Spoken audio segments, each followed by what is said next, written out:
Nowera naragukunze nkikubona sinzi uko nabivuga, gusa usa na bike nagukunze nkigufata mu kiganza cawe mu ntoki zange, umutima wange urawukurura wose, gusa nugenda utazibagirwa Aphrodisi.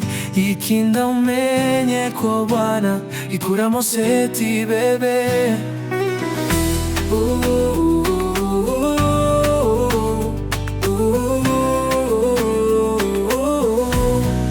Nowera naragukunze nkikubona sinzi uko nabivuga, gusa usa na bike nagukunze nkigufata mu kiganza cawe mu ntoki zange, umutima wange urawukurura wose, gusa nugenda utazibagirwa Aphrodisi. Ikinda umenye ko arabukura bose, gusa nugenda utazibagirwa Aphrodisi. Ikinda umenye ko Bwana ikuramo seti bebe,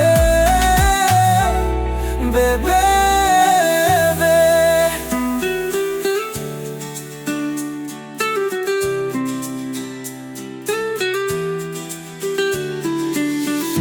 Bwana kulana ikuramo seti bebe,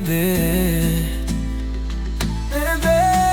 Nowera naragukunze nkikubona sinzi uko nabivuga, gusa usa na bike nagukunze nkigufata mu kiganza cawe mu ntoki zange, umutima wange urawukurura wose, gusa nugenda utazibagirwa Aphrodisi. Ikinda umenye ko Bwana ikura bose, gusa nugenda utazibagirwa Aphrodisi. Ikinda umenye ko Bwana ikuramo seti bebe, yeah.